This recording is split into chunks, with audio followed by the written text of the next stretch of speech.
Are you ready for the best damn radio show on the planet? Man Hour Nation, rise up.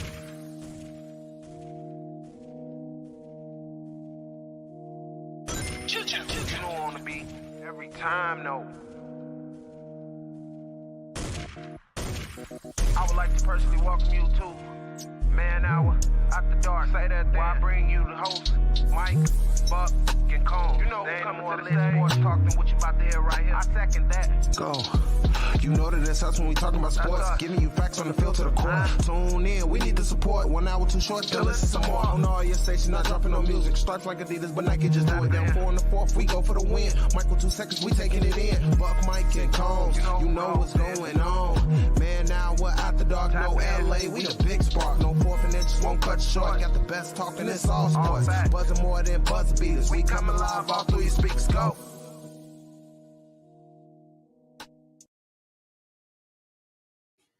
And what is going on, Man Hour Nation? It's your boy, BC Beastie Brandon Combs, coming to you live. Welcome to the best damn sports radio show on the planet. This is Man Hour. I am your host, Brandon Combs. If you have not yet done so, because you haven't had time because we just started, but still, if you have not done so, at any point through the show, please click like, share, and subscribe on whichever platform you're watching us on. You have no idea how much it means to us to share the content, to like the content. Let us know that we are doing the things that you guys like to see, the things that you guys like to hear, and let us know we're doing it the right way. That's the way we improve on this. That's the way we keep our motivation for this whole thing going forward. If you're watching us on Roku TV, on Belly Up Sports, like what you see, you can head over to youtube.com/Man Hour. Subscribe for as little as $2.99 a month. Become a member of Man Hour Nation. And once you're a member, head on over to manhourradio.com. Pick up some good merchandise. We got hoodies. We got t-shirts. We got beanies. We got joggers, phone cases. Much, much more.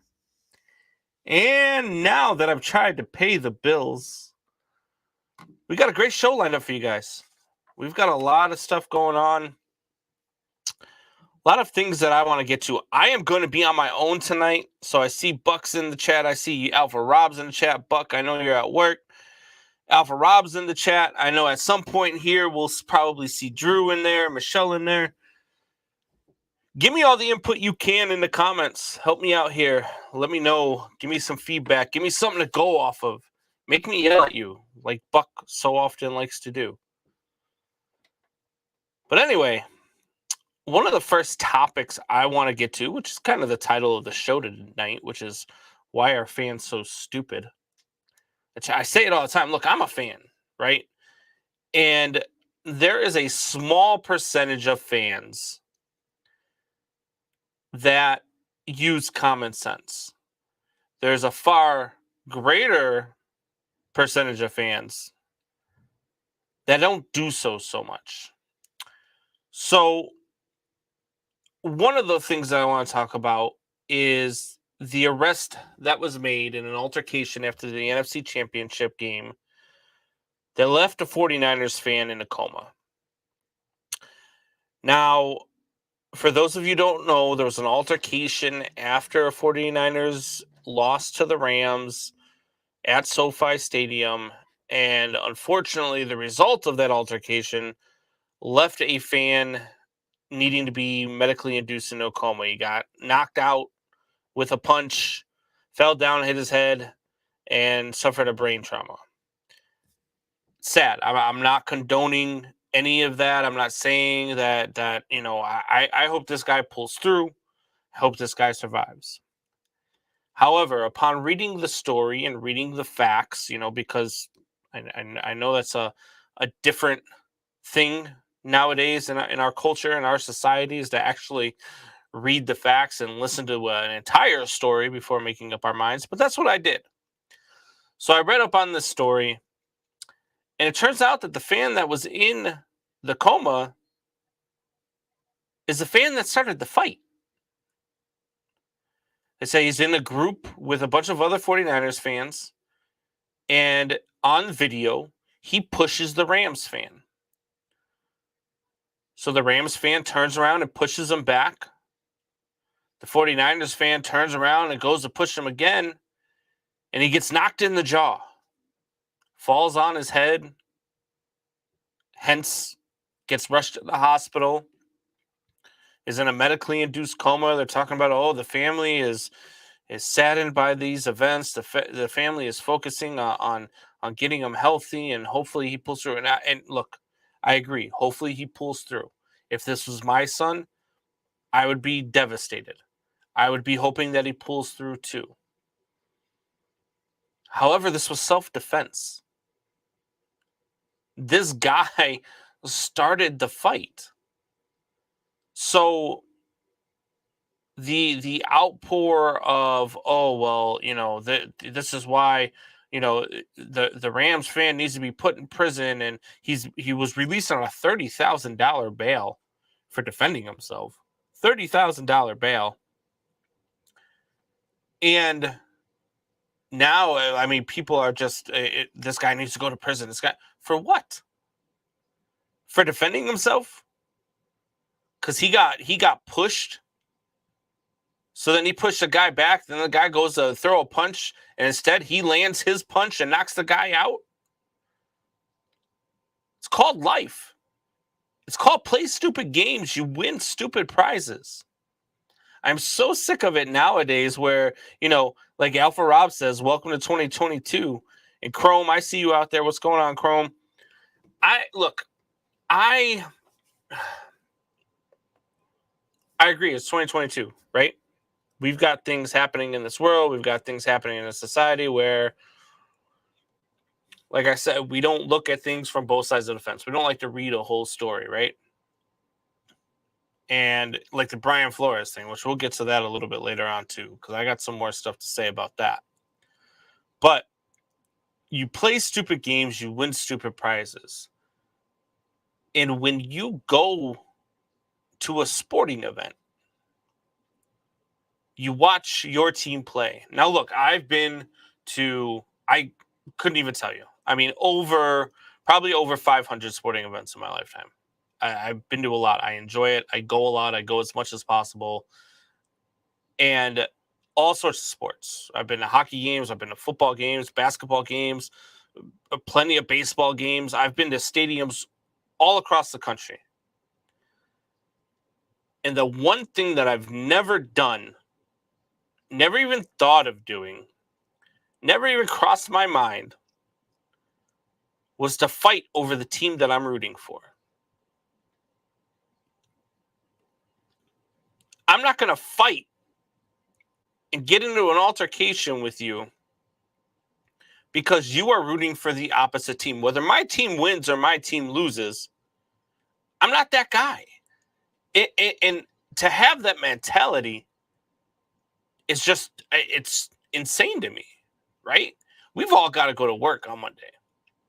We've all got to go to work the next day. We've all got to get up and live our lives, take care of our families, pay our bills, do the things we're supposed to do. But you've got people out there, and they see it all the time. I mean, look, this has become a social media phenomenon, right? You see the videos all the time. Fans in the crowd fighting. This fan got drunk. This fan did this. This fan did that. It's now become a social media craze. And you've got people going out there looking to start the fight because the cameras are rolling. They want to be the next person that goes viral for whatever reason. And this stuff is stupid. Stupid. Look, man, anybody who knows me knows how deep my love for baseball is. And anybody who knows me knows how deep my love for the Chicago Cubs is.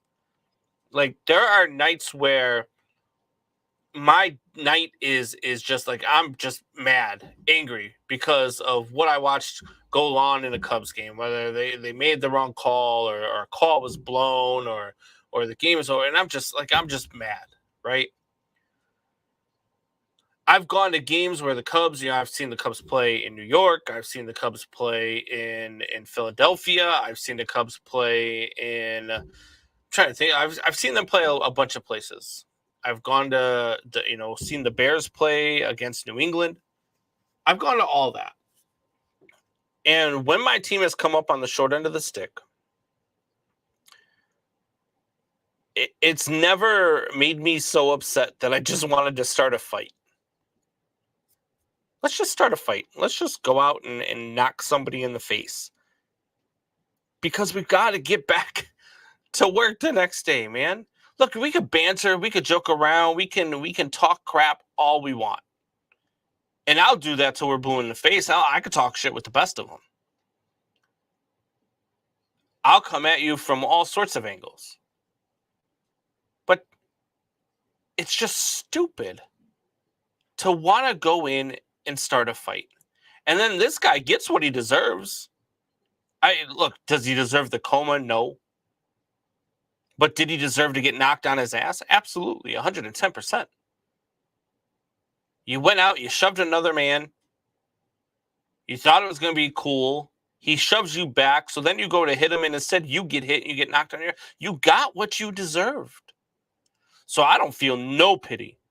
I don't feel no any sorts of, hey, I've got to feel bad for this guy, because it's just it's stupid. And anybody that feels bad for this guy, like you got to read the story.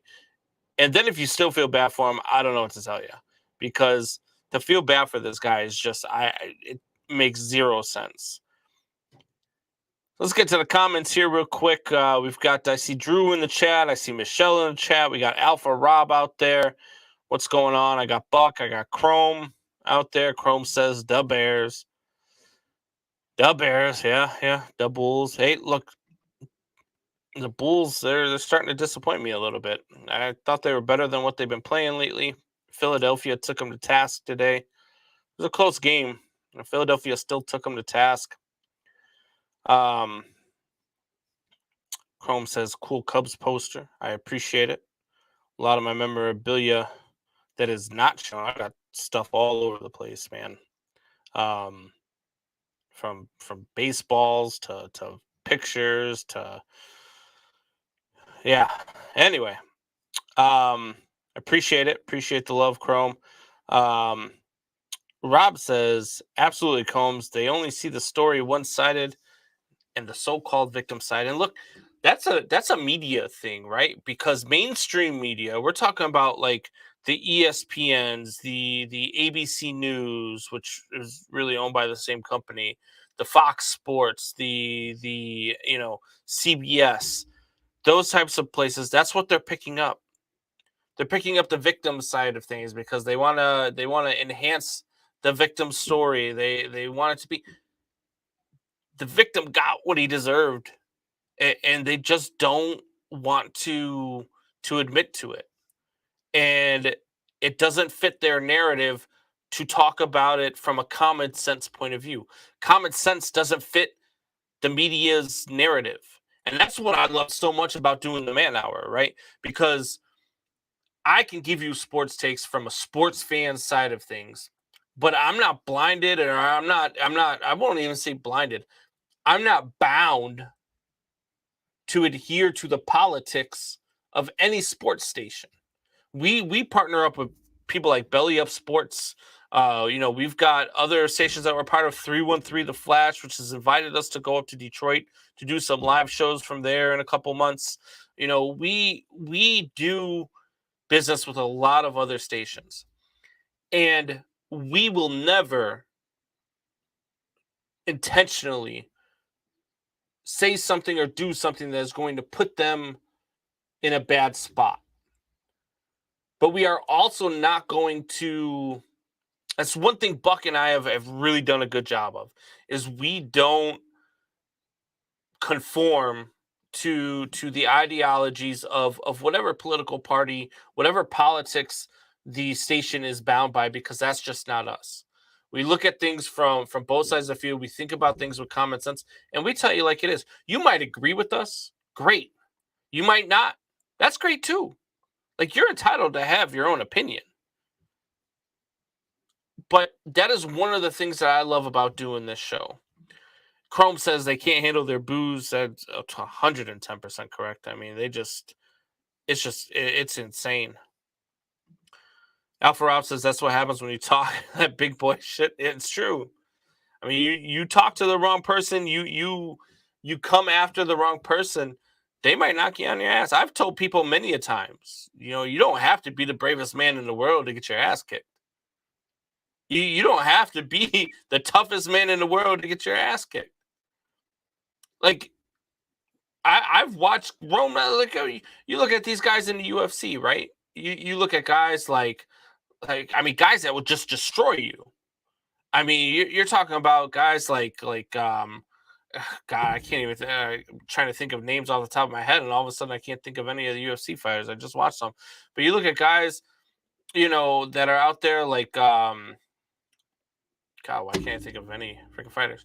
You look at you look at my boy, the Irish fighter over there in the UFC. For whatever reason, I'm drawing a blank on all fighters' names right now.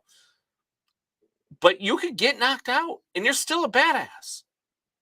But if you talk to the wrong person that way, and you're just an average Joe like me or like Drew or like Chrome or Alpha Rob or any of these other dudes, and you talk that trash, and you talk that trash to the wrong person, and you get knocked on your ass, you get what you deserve. It's just how it goes. Drew says Ronda Rousey could beat me up. Hey, Ronda Rousey could beat me up too. I ain't gonna lie to you. Ronda Rousey could do whatever she wanted to me. As Michelle chimes in, hey, Michelle. Conor McGregor, that's the name I was thinking of. Conor McGregor is a bona fide badass. And one of the memes that are always out there that I laugh at, hell, I made one for the Packers to go in with jest with Drew and with Wyatt, or I'm sorry, with Tori and Wyatt with their Packer fandom, and I put that Conor McGregor meme up of him after he went to sleep, and he had a Packers shirt on. I photoshopped the Packer because that's just, I mean, like, anybody can get put to sleep. Brock Lesnar got put to sleep. Brock Lesnar, a gold medal national champion wrestler, guy, heavyweight champion in the UFC, trained fighter, gets put to sleep. And you think just because you're a badass walking out of with a 49ers jersey on and you want to push a Rams fan because their team just beat you, or you let them beat you, I should say, in an NFC title game, you want to go and push them and not expect to get slapped in the face? Man, stop. Michelle says, Combs, I'll beat you up. You could beat me up too, babe. I'm just saying, Ronda Rousey is, she's there too. That's all. Anyway, moving on. NFL ref Tony Corrente has announced that after 27 years in the NFL, he is retiring. 27 years in the NFL. God, it's almost like he was holding a seat in the Senate, right? Like, this guy was never going to go away. Is this what it's going to take for officiating in the NFL to get better? Do we need to put term limits on referees in the NFL? I mean, the officiating in the NFL has been so bad. And I don't think that the NFL as presently constituted is going to get any better anytime soon. Now, this might be a start because this guy is one of 8 that has announced that they're retiring from the NFL as an official. I mean, that means 8 new guys can come in that hopefully they could train the right way and do the right thing so that the officiating maybe in the next 5 to 10 years isn't so damn atrocious. I mean, it is now. And I don't know how they're going to fix it. I've thrown out some ideas on how they can fix it. But maybe this is what the NFL needs. They just need these old guys to start retiring and get the new blood in there. Maybe they can call things the right way. Because it's been a league-wide issue for a long time. And it's never been more evident than it was this past season. This past season has just been, it's been garbage. Every game, league-wide, it's just been horrendous to watch. So I don't know if this is what the NFL needs. I don't know if this is good for the NFL, but Tony Corrente, congratulations to you, 27 years retiring. See you when we see you, I guess, because oh God, I just don't know. I don't know what they're going to do about NFL officiating. Another thing I want to touch on before I get to my first break. This story just blows my mind. So I talk to people. So I deal with a lot of sports collecting. I collect helmets, as you can see behind me. I collect baseballs. I collect, pretty much anything. Photos. I've got all sorts of autographed memorabilia. And one of the things that's worth the most are some of these baseball cards that come out, right? I see people get really, really happy about baseball cards. And there's a lot of money still in that industry. I don't know why, personally. I used to collect when I was a kid, obviously. But then I just kind of, found a different hobby. Like, I don't know, collecting cards, which I'm clearly wrong for this, because I should have just kept collecting, because maybe that's where my millions and millions of dollars are at. But a Honus Wagner card, not even a Honus Wagner card, a half of a Honus Wagner card. This thing is torn in half. A Honus Wagner card that is torn in half sold for $475,000, $475,960 to be exact. Is the first Honus Wagner card to ever sell for under $1 million. But this was half a card. Half a card. The thing looks like somebody took a big old bite out of it. And somebody paid $475,960 to have this card. That blows my mind. People with that much money to spend that much money on a baseball card, on any card, like, isn't there something better they could do with their money? Isn't there something better that they can do with $475,000? I mean, if you're just going to put it on half of a baseball card, I mean, hell, can't you help some homeless people out? Buy a couple of houses? Buy an apartment complex and put up some homeless veterans or something? $475,000 for half of a Honus Wagner card. And I see Chrome saying, what card was it? I don't exactly know that, but I'm going to look it up right now because I want to know that too. I did see a picture of the card earlier. I do know that it was it's one of those rated cards, which I don't know much about that portion of the collection, because I don't deal with cards myself. But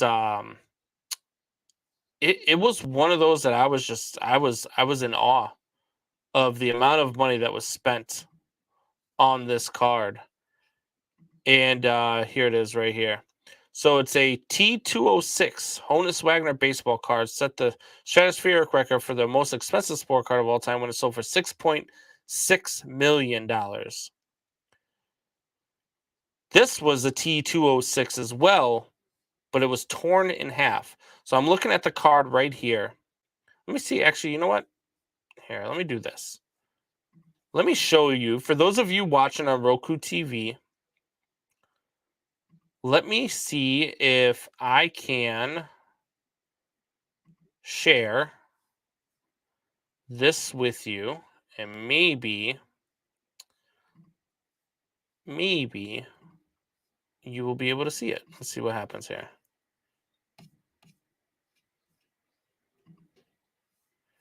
Yeah, let me bring it up on screen. Here you go.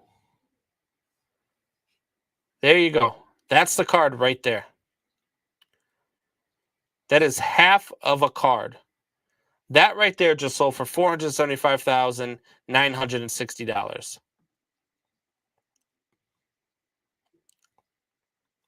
And Drew says T206 is the holy grail of sets. I mean, maybe if they're in good condition. I mean, this thing looks like somebody took a bite out of it. It looks like somebody's dog got to it or something. Let me get this off there before we get copyrighted for showing the website of another company. But I don't get it. So that draws me to this, right? What the hell can we do to draw money for Man Hour? Because we've been trying like dogs. Me and Buck have been working night and day to try to get this thing to take off, to try to get some sort of support, to try to get some sort of monetary value into the show, so that we could bring a better show to you, so we could do this for you as a living. And we can't get anything. We can't even get, we get you guys. You guys will donate to us here and there. $5 here, $9 there. We had a listener a while back donated $50. Like, that stuff helps. But $475,000 for half of a baseball card. What that would do for the Man Hour, man. I tell you. Anyway, I'm gonna hop on my first break right now. We will be back. Give me just a couple of minutes.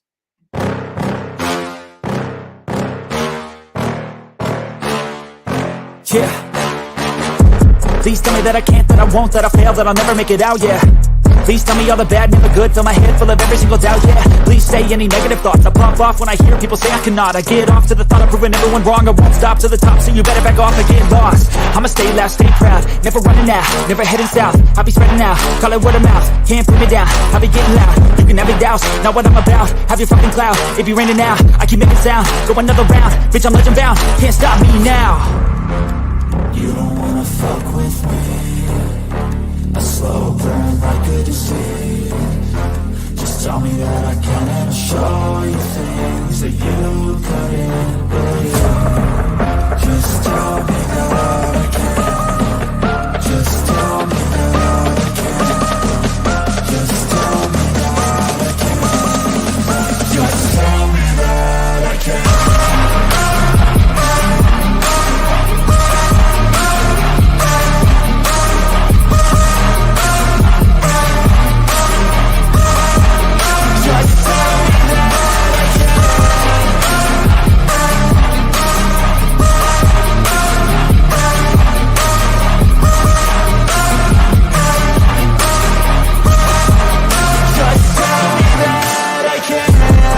Anything negative, cause I just wanna hear it out your mouth, yeah. Give me fuel, it's a tool that I use to go ahead and run my fucking mouth, yeah. I take shots, I take loss, I make shots, I miss lots. That's how you get big box, you get yachts, you swing lots and pop off a big shot. I ain't done chasing, got big dreams, bigger things, impatient. Who's at the top think they need replacement? Who's at the top think I'm gonna erase them? Face it, I don't give up quick, I don't give up shit, I won't give up this. Cause I know that I want it, know that I'm on it, I'll make it, I promise. You don't wanna fuck with me, a slow burn like a disease. Just tell me that I can and I'll show you things that you couldn't believe. Just tell me that I can. Just tell me that I can. Just tell me that I can.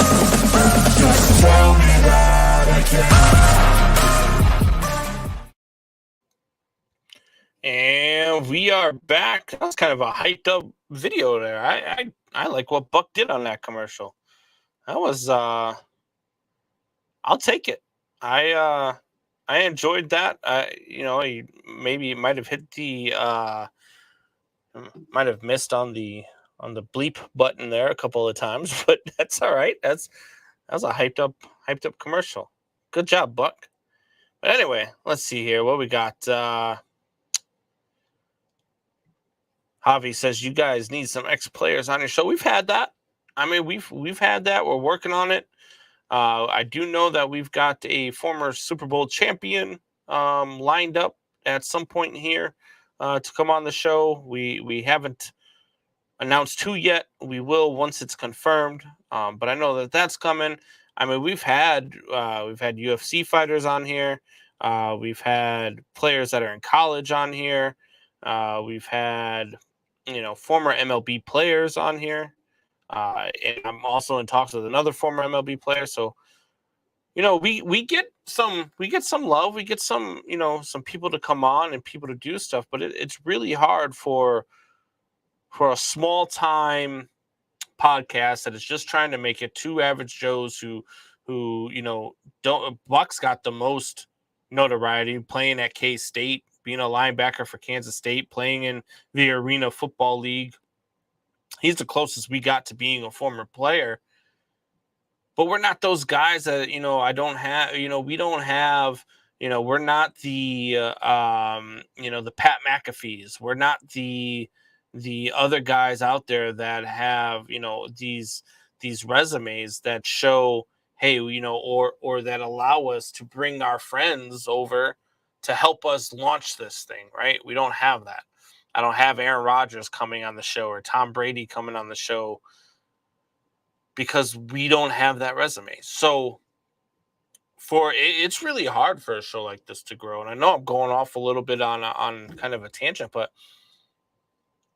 just to give you guys sort of an idea as to where we stand as a show, I mean, we really do a lot of work off script, off camera. We do a lot of work on the show to do what we can to bring you guys what you like to see, what you guys like to hear. But, at some point it becomes we've got our families. Buck's got 2 young children, his wife who works. We both work full-time jobs. I've got Michelle, we've got Aubrey going into private school. I've got my younger kids as well that we're got all sorts of stuff that we're doing. So we've got to work. And so, at some point we just need that person who's willing to spend $475,000 on half a baseball card to come in and help us out. Plain and simple. That's just, that's where we're at. So we're working on it, Javi. We are working on it, as Drew said here. Drew says he's glad that we're able to get Buddy RC on. We're looking to get RC back on again. Talked to RC quite a bit behind the scenes. So, we're looking forward to having him back on. I'm looking forward to baseball just ending this stupid lockout. Certainly looking forward to that. Speaking of things that I'm looking forward to, I want to talk a little bit about this Brian Flores lawsuit, right? So Brian Flores puts in a claim for the discrimination, which we talked about last week on the show. And he's saying that these Rooney Rule interviews are shams, which,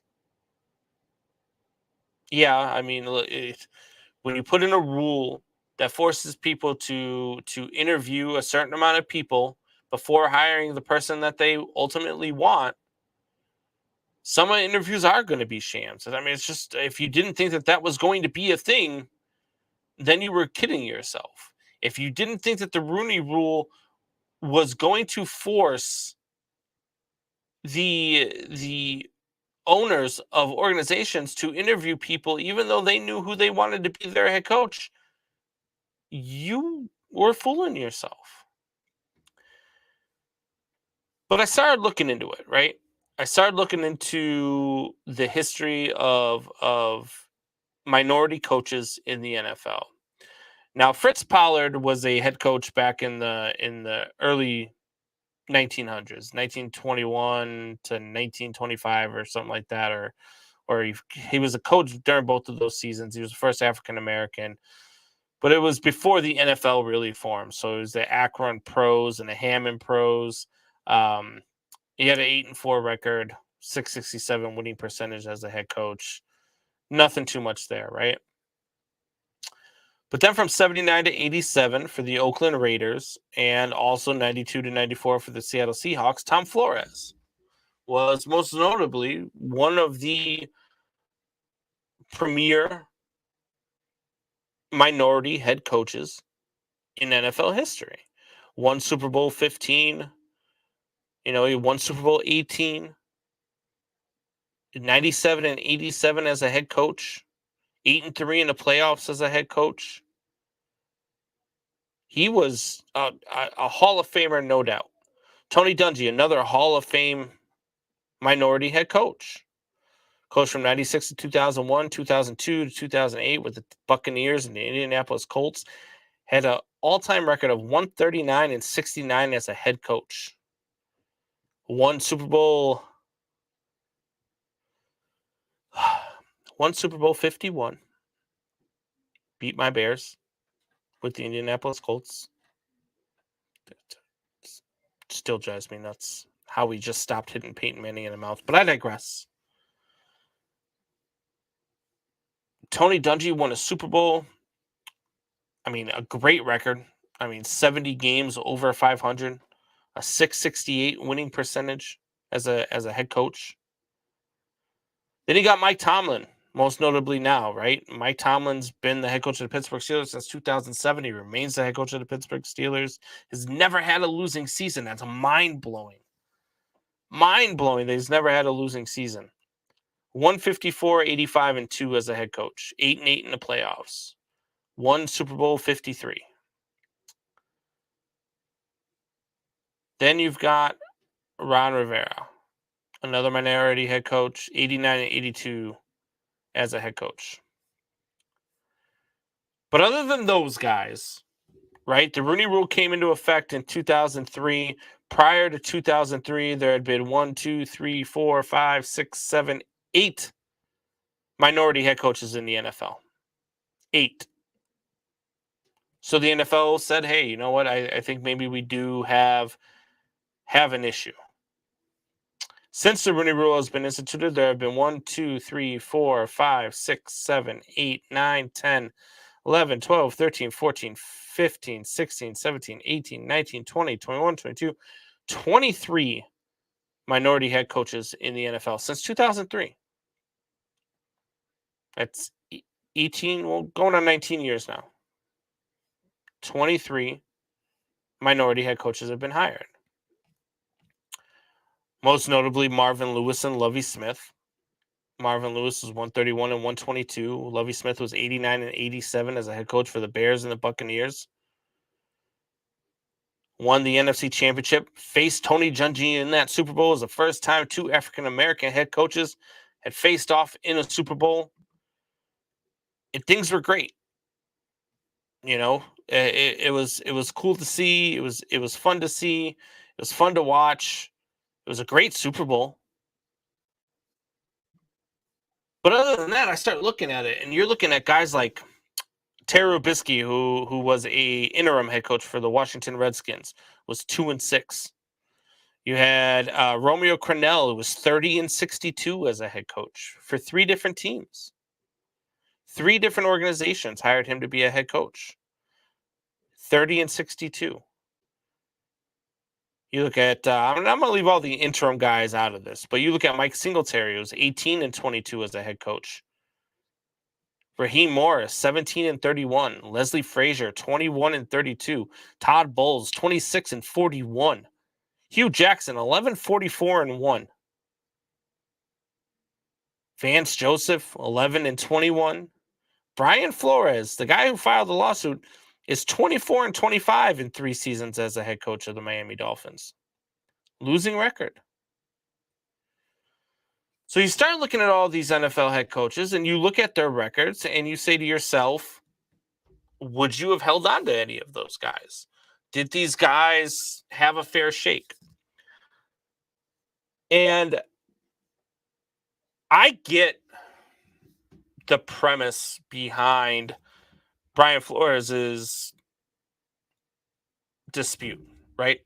I get the premise behind it. I get what Brian Flores is trying to do. I get what he's trying to say, and I respect it. I really do. But there's a couple things that I don't get, right? So we talk about the percentage of minority head coaches. And one of the arguments there is the percentage of minority black coaches compared to the percentage of minority players is astounding. And how can, we expect these athletes, these minority athletes to excel if their coaches aren't minorities as well? And I don't buy that. Not only do I not buy that, my question is if we're so focused on the percentage of coaches that aren't minorities, why aren't we so worried about the percentage, which is 73% of minority players? Why aren't we worried about the percentage of white players? Why is it only racist or considered discrimination when it comes down to the fact that there are less minority head coaches? When you start looking at their records, you start looking at what they've done, what the minority coaches have done, with the exception of maybe 3 or 4 that you can name, they don't have winning records. They haven't had a good track record. But then you also have the talks on the interview process. And what do you got to do? And the NFL has said that they're open to making changes to allow, no more sham interviews. But let me ask you a question. If Jim Harbaugh makes himself available to everybody in the NFL, he says, look, I want a job in the NFL. He's one of the most coveted head coaches right now, right? Like, everybody's like, Minnesota fans were losing their minds last week thinking they were going to get Jim Harbaugh before he went back to Michigan, right? And Miami fans wanted Jim Harbaugh. This is a guy who's coveted, happens to be a white head coach. If Jim Harbaugh makes himself available to everybody and somebody wants to hire him, every interview that they give after interviewing Jim Harbaugh is a sham interview. Every single one. So I don't understand why you have to interview a certain amount of people to get the guy that you want. If Mike Tomlin becomes available, there's going to be 32 teams in the NFL that are willing to get, 31, because Bill Belichick's not going anywhere in New England. There's going to be 31 teams in the NFL lined up to come after him because he's a proven head coach. Never had a losing season as a head coach.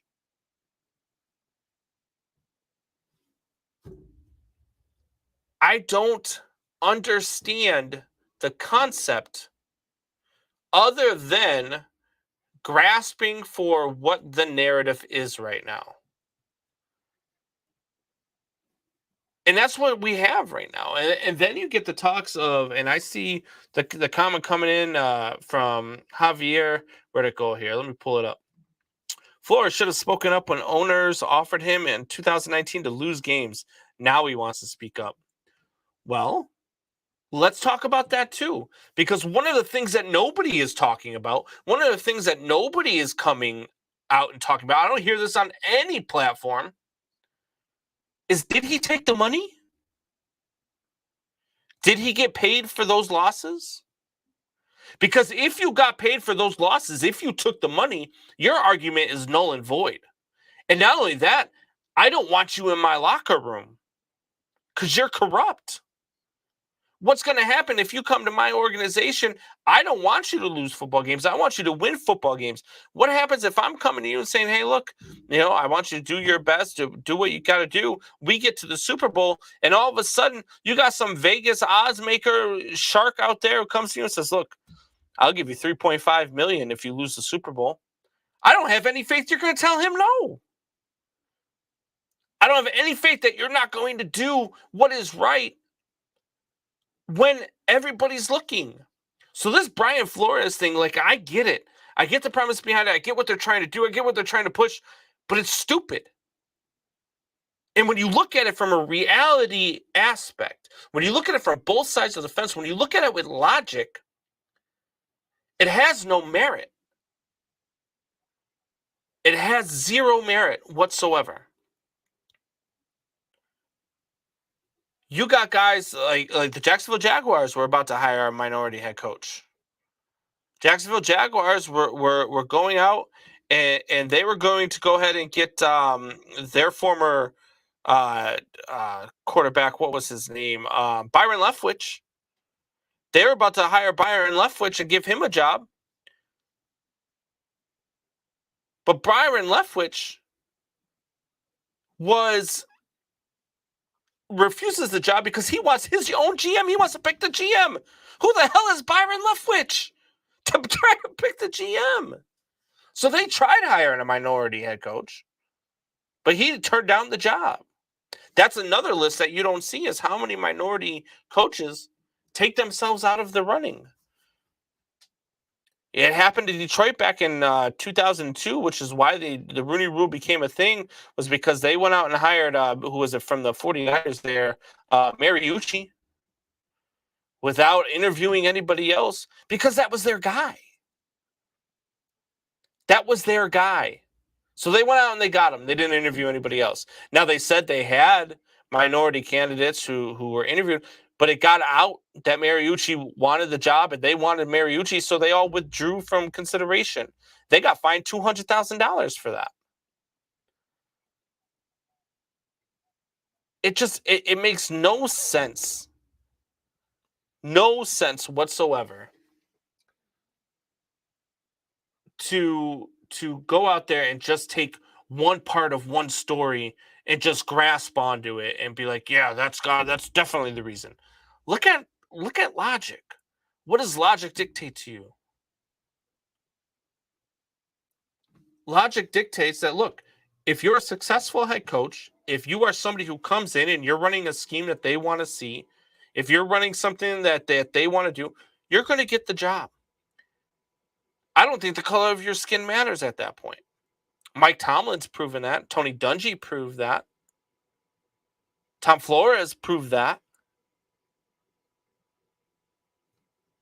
So what are we talking about here? We're talking about the fact that we're not just going to all these interviews are shams and we can't just fake interview them. Well, if I know who my guy is, every interview after that is fake. Every interview after that is null and void. So I don't get it, and I don't get the whole money thing. Like, oh, well, they were offering. Well, did you take it? Because if you're telling me you took it, then throw that argument right out the window. Throw that argument right out the window and get the hell out of my face and get the hell out of my league, because you're not welcome here anymore. And the same thing with the owners. If the owners were doing this, get the hell out of my league, because you're not welcome here anymore. And that's what the NFL needs to do. That's what the NFL should do. They're not going to, but that's what they should do. I see the chat's blowing up here. We got one funky Lions fan. What's going on, one funky? All Lions fans are funky in my opinion, but hey, what the hell do I know? I'm a Bears fan. So my question is, why has no one said anything about the black GMs who just hired white coaches? Ryan Poles, hire Matt Eberflus. I'll give you a little insight into that, being a Bears fan. I don't think Ryan Poles had much of a choice. I think he was given 3 names and said, here, pick from these 3, because these are the 3 we interviewed before we hired you.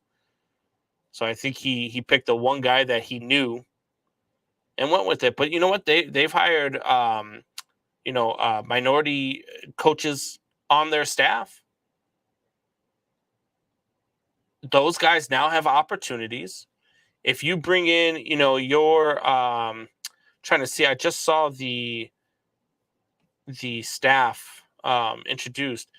But if you bring in an offensive coordinator or defense, you bring in an offensive coordinator on this team who is of color, and all of a sudden the Bears offense takes off. That guy's going to be a head coach in 2 to 3 years, and it doesn't matter the color of his skin. He's going to be sought after. Eric Bieniemy is a very sought after head coach. So I don't subscribe to the notion that the color of your skin prompts whether or not you get a job. And you do have black GMs that hire white head coaches. Does that mean that they're racist? No, it means they had their guy.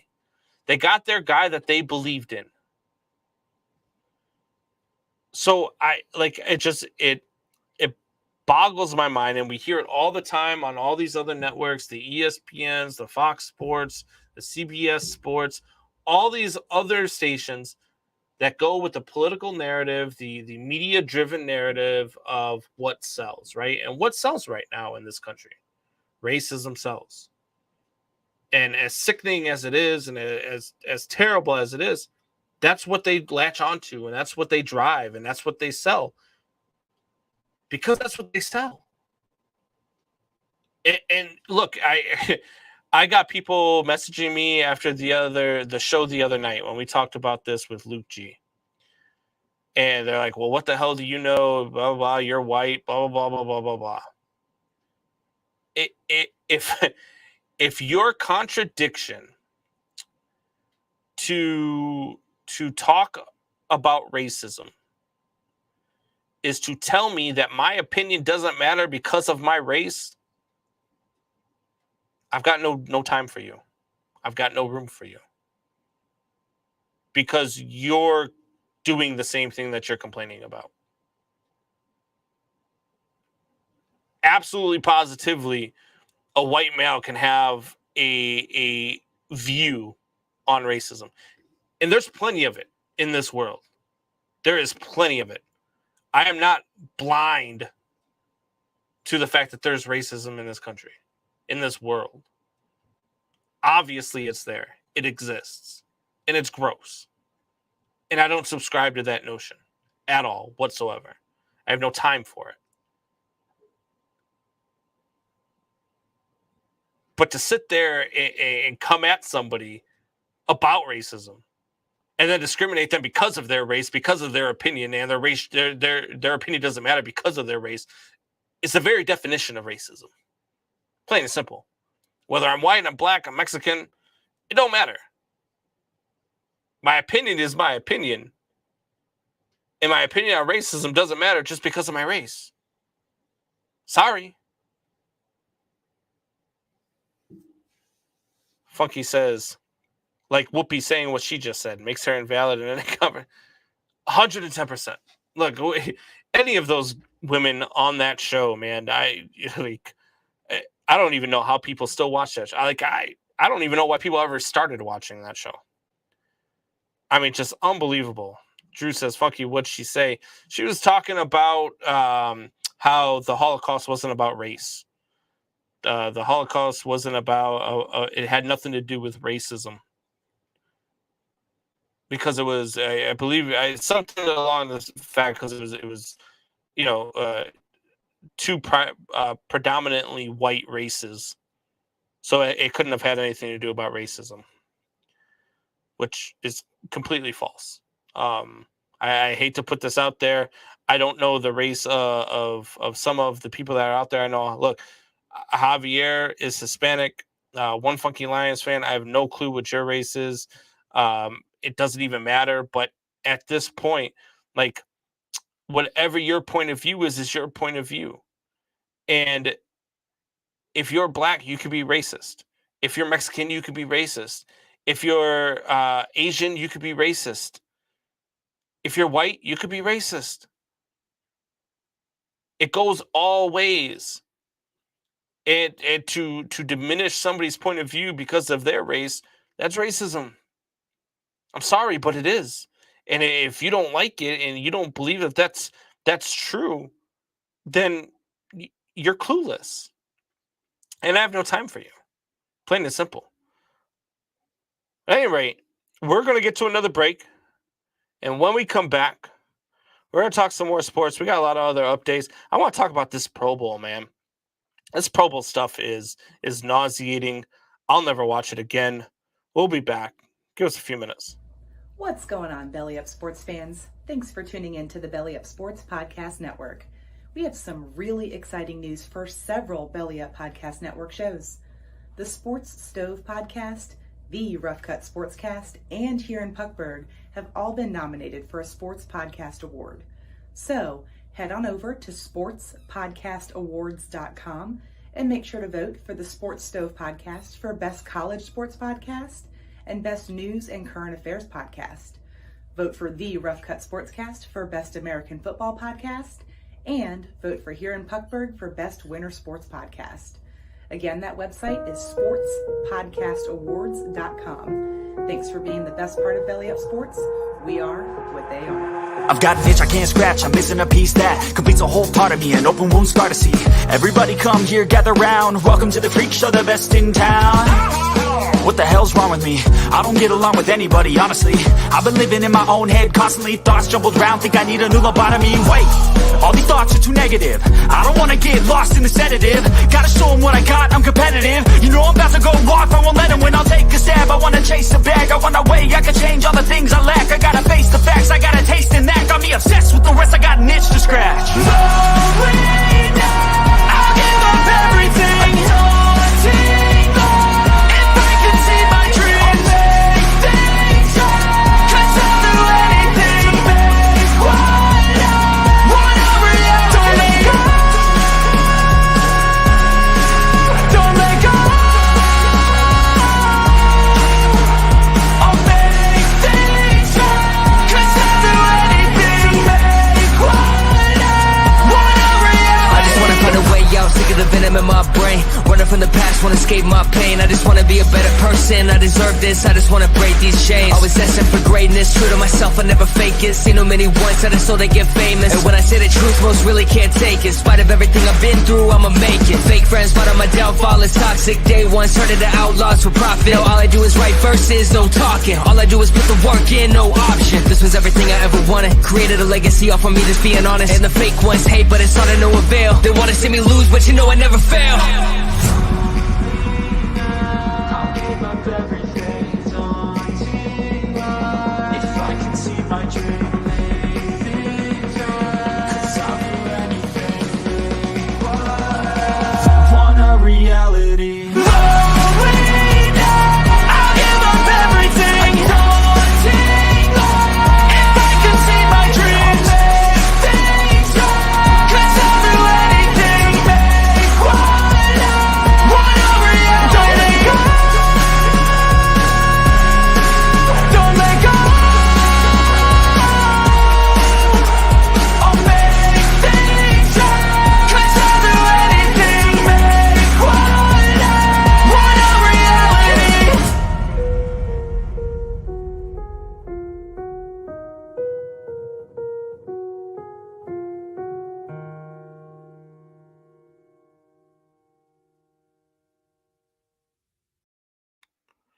And welcome back to the best damn sports radio show on the planet. This is Man Hour. I'm your host, BC Beastie Brandon Combs. Welcome to Hour 2. If you have not yet done so, please click like, share, and subscribe on whichever platform you're watching us on. If you're watching us on Roku TV or TikiTV.com and you like what you see, you can head over to youtube.com/Man Hour. Subscribe for as little as $2.99 a month. Become a member of Man Hour Nation. Once you're a member, head on over to manhourradio.com. Click on the merchandise tab. Get yourself some hot Man Hour gear. We have hats, we have shirts, we have hoodies, we have joggers, phone cases, and much, much more.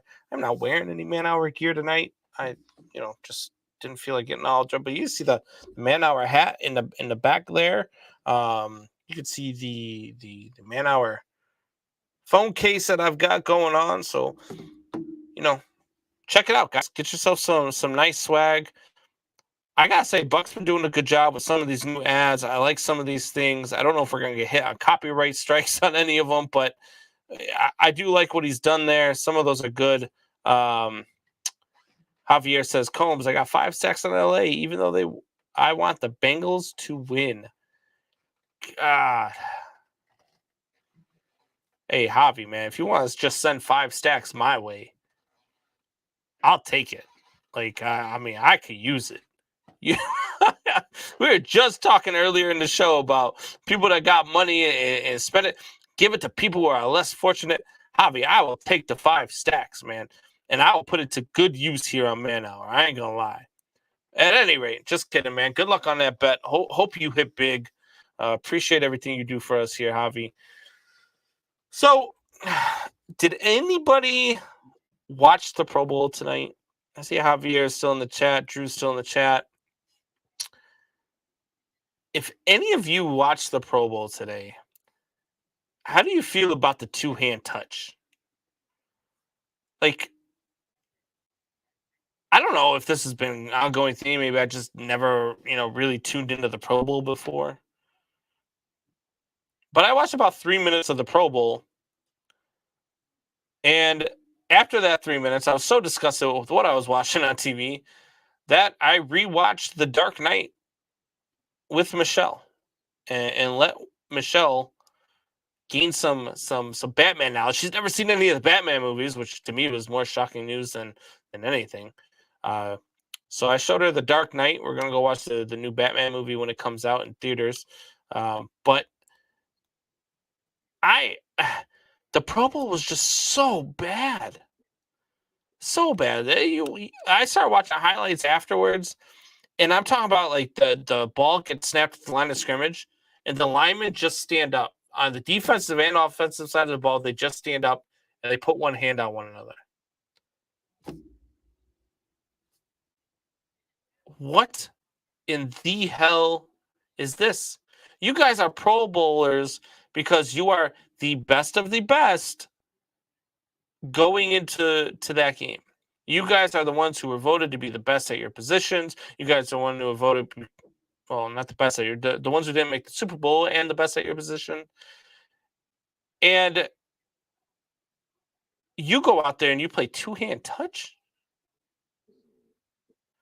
Just cancel the game. Make the Pro Bowl a ceremony prior to the Super Bowl. You got 6 hours of pre-show. Make the Pro Bowl a ceremony during the Super Bowl. Announce who the Pro Bowlers are. Give them their award for being a Pro Bowler. Because going out with that farce of a game is just, I mean, it's stupid. Yeah, it's so bad. It's unwatchable. It's not good football. These guys aren't playing. They're not doing anything. I watched Stephon Diggs walk in the end zone from the 5-yard line untouched because the linemen just stood up and touched one another. Diggs ran it in. His brother fell down. He points at his brother while he's walking in. And it's supposedly big news. It's all over ESPN. Oh, look, Diggs points at his brother to cap off AFC Pro Bowl. That's not a win. It's not a victory. I think it's a loss on both sides that you only put up 45 points each. They're not even playing. What are we doing? What is it? The NFL has to do something because this is terrible. Terrible. And I'm telling you right now, I will never lay eyes on the Pro Bowl again until they fix it. And to be honest with you, just cancel the game. You know what they should do with the Pro Bowl? And I've said this before. I say you take the 2 teams with the worst records, the number 1 and the number 2 draft pick, and you make them play a football game against one another. And the winner of that game gets the number 1 draft pick.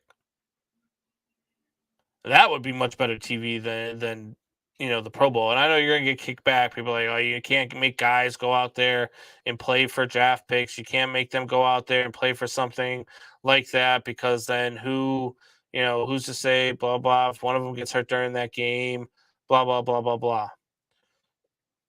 I get it. And it probably never happened. But it's one of those things where you could do something more with what you got, because the Pro Bowl is just, it's garbage. This is backyard. You're 4 years old and you don't want to get tackled, so let's just play two-hand touch. It's just, it's unbelievable. Funky Lions fan says, call the game the toilet bowl. Yes, that's what we call our fantasy football. Because we have a whole bracket. If you don't make the playoffs, you go into the toilet bowl bracket. And if you win the toilet bowl, you get the number 1 draft pick the next season.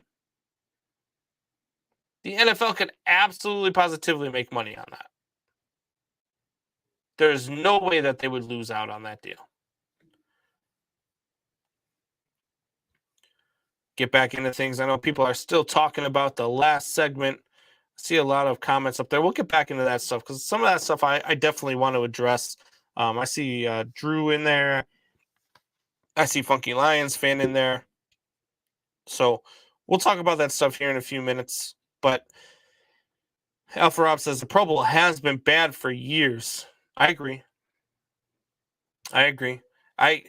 The Pro Bowl skills competition is kind of fun to watch. I know I was watching a little bit of the dodgeball the other night. That was a little bit fun to watch.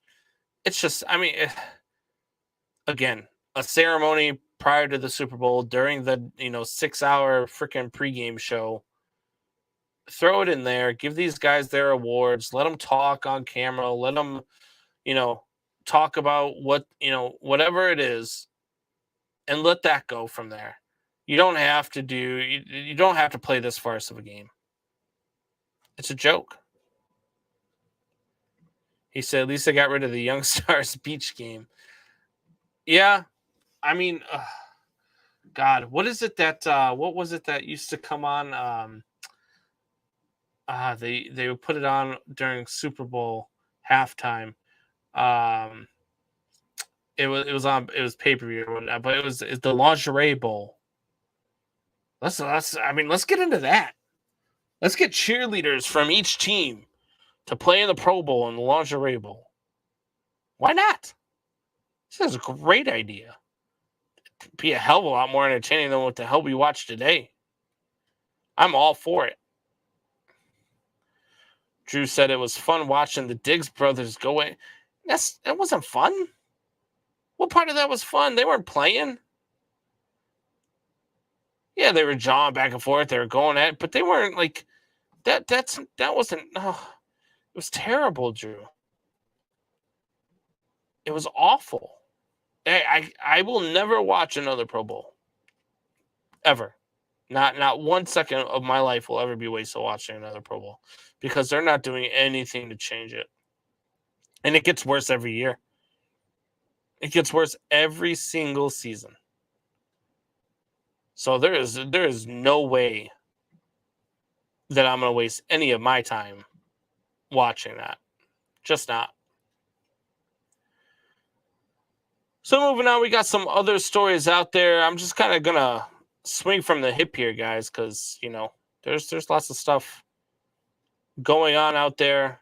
Being on a solo show is tough. Sometimes you run out of stuff. You think you talk a little bit longer, but then you realize that there's nobody there talking with you, so you can't really double the time. I appreciate you guys in the comments, so you guys are living it up over there. But speaking of the Pro Bowl, Herbert and Crosby were the MVPs in the AFC's Pro Bowl victory. Whip-de-frickin-do. Whip-de-do. Again, you're not playing, you're not doing anything. Like, it's a joke. It's a joke.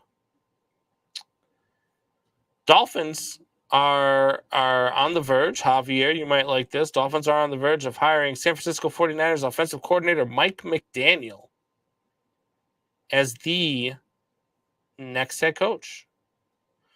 Dolphins have agreed to a deal with San Francisco 49ers offensive coordinator Mike McDaniel to make him their next head coach. The team announced on Sunday. The other finalist was Kellen Moore. I don't know how to feel about this one, right? Look, I think McDaniel getting to move a step up is kind of a move. You got a guy who, with an offense that really sputtered. I think they have 1, maybe 2 offensive touchdowns in the playoffs. I mean, I just don't get it. There might be something to the hire. I mean, I do know that you looked at the Denver Broncos who hired the Packers offensive coordinator, and there's word that that's in hopes of getting Aaron Rodgers over there. I know Jimmy G is probably done in San Francisco, so maybe this is something to get Jimmy G to Miami. This could be something that they want, maybe they want to bring Jimmy G over, but again, you've got Tua, is one of the, I know for the Bears, one of the big things in hiring a head coach had to have been, what is your plan for evolving and training and making this offense the best it can be under Justin Fields. Doesn't it have to be that way right now in Miami, or are they ready to write off Tua if you're going to bring in Jimmy G? Either way, Alpha Rob says, man, nobody wants Frazier. Leslie Frazier is terrible. Leslie Frazier is 21-32-1 as a head coach. 21-32-1. What part about that says, yeah, let's give this guy another chance? I just don't do it. And we talked about this, the sham interviews.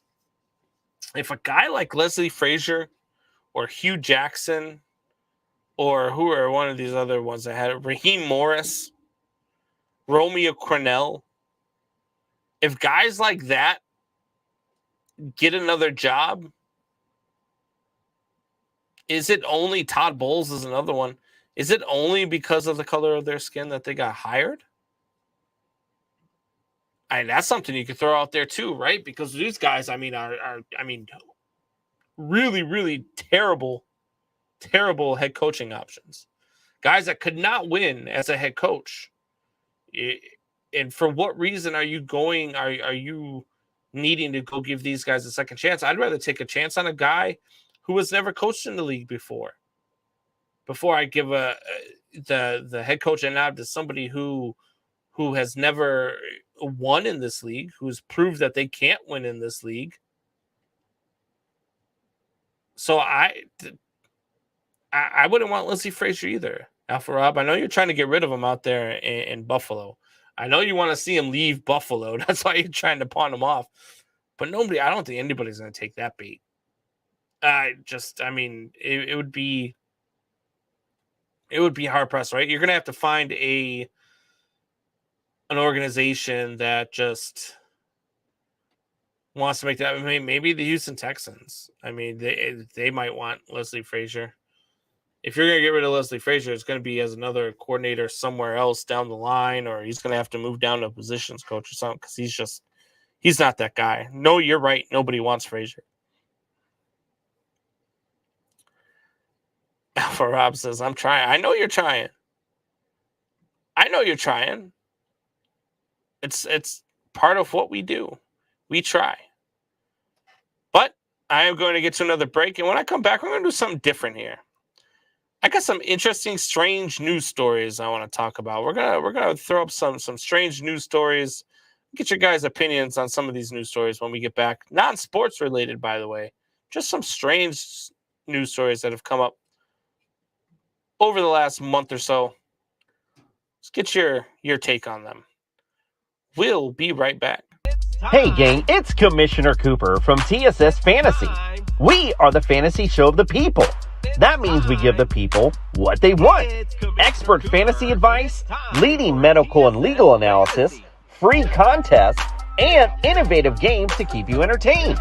Watch us live with the Tiki Live app on the Belly Up Sports channel, subscribe to us on YouTube, or follow us on all social media platforms. Visit TSSFantasy.com today for all the latest updates from the Fantasy Show of the People. We put the fun in fantasy. Yeah! I use mayo over sour cream, yeah. Right. That's because you have high cholesterol. Okay. If you drafted Julio Jones, you got ghosted.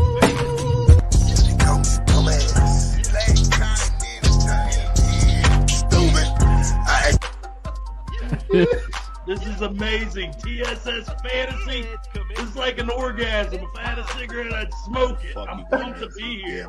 This is the show of shows.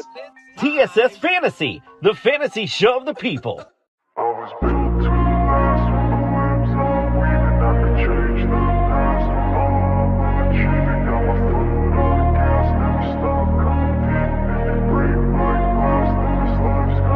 I wanna be the best in the game, invest in my name, check no restraints, I'm obsessed with the pain, I ingest, I retain, assess and I change, possessed by the thought I'll be free one day from society's restraints, money, clout and fame, mud, disease, a plague, we all love to hate, have to play the game, have to make a name, all our insecurities are on display. This is war with the enemy, think that it was meant to be, living in a time where disease is on every screen, I won't let them fester me, I know most are festering, negativity is a plague for the mentally weak, no mercy, all I got is working, never stop searching, never quench the thirsty, I'm toxic and psychotic, with this logic, you can't stop it, it's been chronic, since I was a boy, so neurotic and chaotic, go! To last with the webs I'm weaving, I could change the past with all I'm achieving, got my foot on gas, never stop competing, if you break like glass, then this life's gonna eat 'em. All right, we are back. Javier says, TSS, what? That's TSS Fantasy. That's part of Belly Up Sports network that we are have put ourselves in with. Look, they do a great job over there at Belly Up Sports. They've got a radio station now. They've got a TV station. They are basically the new Barstool, and they are better than Barstool. These guys are putting together something that is going to take off and be great. And again, it's just one of those, it's another platform that has allowed us to put our show, and they've recognized the talent on this show. They recognize what we do, and we get a lot of interaction with this group. It's a lot of fun. We are extremely excited to be a part of Belly Up Sports. So, Man Hour Nation, if you have not yet checked it out, check out Belly Up Sports, Tiki TV. We are there every Monday through Friday. I believe we're there 8 to 10. We're also on the radio station 1 to 3 Monday through Friday as well. So definitely check them out. Check out Belly Up Sports. Check out all the other stuff that they do too. TSS Fantasy is one of them. They've got a couple of other sports podcasts that are up for some sports podcast awards. So they do a good job. Let's give them some love. Let's show them what Man Hour Nation is all about. And let's blow them up. At any rate, speaking of blowing up, I want to give you guys some strange news stories, right? And one of those things that I like to do is I like to hear about like funny, odd, crazy news stories that just like you're like, what the heck? And there are quite a few of them. There's more than you would think. If you look up strange news stories, there's absolutely more than you would think. So let's get into some of them, right? First one here, the title is Florida Man Steals a Car, Train Sends it crashing into house. A Florida man says he jumped from a stolen car seconds before it was hit by a train and sent flying into a nearby home. The sleeping residents were unharmed, and the man was later arrested. That is some... I don't know if you call that karma, or if you call that bad luck, or if you call that bad luck and karma, like I think that's everything all balled into one. You steal a car and it damn near gets hit by a train. You jump from the car, save your life. It gets flown into a home where nobody is harmed. And then you get arrested. Like, stuff like that. But like, I would love to have just, that's something you would want to see on TV. Like, you would want to watch the whole event just unfold. Like, it would just capture you. You would watch the whole thing too. You really would. Don't say that you wouldn't, because you would. Javier says always in Florida. Florida and Ohio seem to have a lot of them. I'm not going to lie. Another one here. Florida home to be sold in a novel, non-fungible token deal. A home along Florida's Gulf Coast will be auctioned off in the upcoming week as a non-fungible token in what's believed to be among the first such transaction in the U.S. Non-fungible tokens, or NFTs, use a version of the encryption technology employed to secure cryptocurrencies to create one-of-a-kind digital objects. So basically, there's a Florida home that is going to be bought with cryptocurrency. And I don't know about you guys, but cryptocurrency to me is kind of like a Ponzi scheme, isn't it? I mean, because it's got no real value. Show me a crypto dollar. Just show me the option on the store where you can go to the grocery store or to wherever. If I want to go I want to go buy a new 80-inch TV. Show me where at Best Buy I can use cryptocurrency. Show me the value of cryptocurrency. The only value of cryptocurrency is what all these computer techs make it to be. It's all in the stock, but it's got no real value. And now somebody's going to buy a home with it? That's insane. Good for the person that's buying it, though. Probably bad for the person that's selling it. Cryptocurrency is just unreal. Someone come in with the name No One. No One says basically the same as U.S. currency. There's no real value other than the people that agree on it to be. I mean, I can show you $1 at least. I could show you a quarter and a nickel and a dime. Can you show me cryptocurrency? That's not on the screen, that's actually in a physical form? I doubt it, because I don't think it exists. All right, let's move on. Another one here. Mystery smell in city is likened to sewage and animal corpses. In Hattiesburg, Mississippi, residents say a mysterious smell, one that has lingered for months in the past years, is back in downtown Hattiesburg. The Hattiesburg American reports that its source is unknown, but it smells like sewage and animal corpses. I don't even know what to say about this one. I'm reading these first, and I'm reacting to them first with you guys. I clicked on this site. I didn't read any of the stories. I'm going with it. It's just something new. I'm trying to see how you guys like it. So first of all, I got a couple questions. Who likened it to the smell of animal corpses?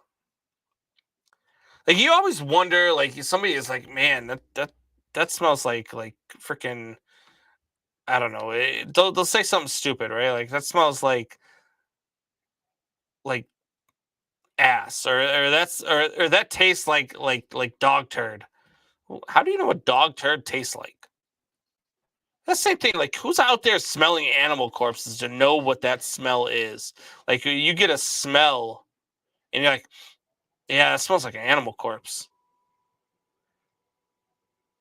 Like, what the hell? What in the hell is going on in Mississippi? I don't know. That one gets to me. Colorado deputy rescues a pup from a burning SUV. A sheriff's deputy is being praised for smashing the windows of a burning SUV and rescuing a frightened dog in a neighborhood south of Denver. That's actually a good story. I don't think that one's crazy at all. See what we got here. A wandering hen taken into custody at Pentagon security area. Here's one. In Washington, a wandering chicken was caught sneaking around security area at the Pentagon. A local animal welfare organization said the loose hen was found early Monday morning near the Pentagon.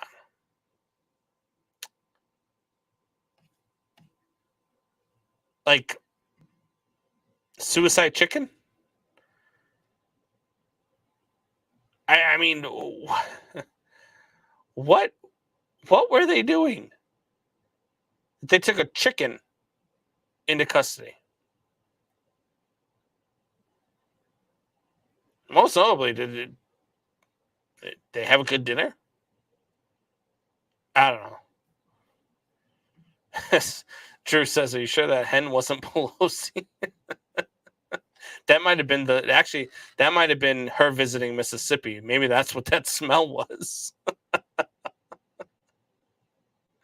Oh, man. Moving on. Apparently, it was Javier. Poor Javier, man. We're getting into a lot of different stories about Florida. But it got so cold in Florida, iguanas were falling from the trees. A cold snap in Florida is different than in other places. We put on heavy coats when it's 50 degrees Fahrenheit. No blizzard conditions here in the sunshine shape, but we have our issues as well when the thermometer drops. And there may have not been snow, but there are iguanas falling from the sky. Like, were they dead? That's what were they dead? Because, I mean, that's look, I like iguana. I like lizards, iguanas, all that type. I don't do snakes. I don't do snakes. Snake falls from the tree, I'm moving. Like, far, far away. But I do like iguanas. I do like lizards. You know, I do like that type of stuff. So I hope that they weren't dead. I just find it funny that they're falling from the trees because it got so cold in Florida. And cold in Florida, like they said in the story, is 50 degrees. I didn't know iguanas couldn't handle cold weather. That's the first. Last one here. Embarrassed burglar leaves $200 and flees the home with his AR-15. The owners of a New Mexico home were doubly surprised over the weekend to find a burglar in their house with an AR-15, and then to have him apologize and give them the money and leave embarrassed. The man had slept, bathed, dined, and had some beer at the home on the outskirts of Santa Fe before the owners returned and discovered him, according to Santa Fe County Sheriff's Office police report cited by the Albuquerque Journal. He had an AR-15 scoped rifle, but didn't threaten them or take any of their jewelry or their belongings. Instead, he gave the homeowners $200 as reimbursement for the window he broke. The suspect, about 6 feet tall and in his late 20s, also shared a bit of his story, telling the owners he was running from someone and that his family had been killed in East Texas, according to the report. He said his car had broken down outside Santa Fe. Holy crap. So this guy breaks into a home, is on the run, tells the people who find him there, I'm sorry, gives him money, and then tells him a story about his family was killed in East Texas, and he's on the run. That sounds like an HBO Max exclusive. It sounds like something that there is going to be some sort of TV show drawn up on. That is crazy. Anyway, I think that segment would have been a lot better had I had somebody else on here with me to go back and forth. I know you guys are in here. Alpha Rob says he just wanted a quiet meal alone. You know, maybe. Hopefully he wasn't the one that killed his family. God.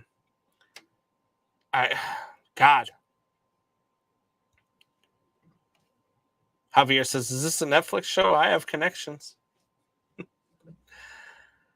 All right, guys. Well, that's all the time we have for now. We will be back tomorrow night.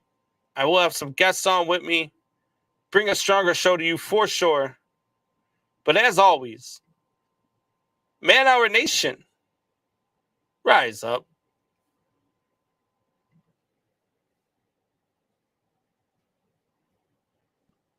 Are you ready for the best damn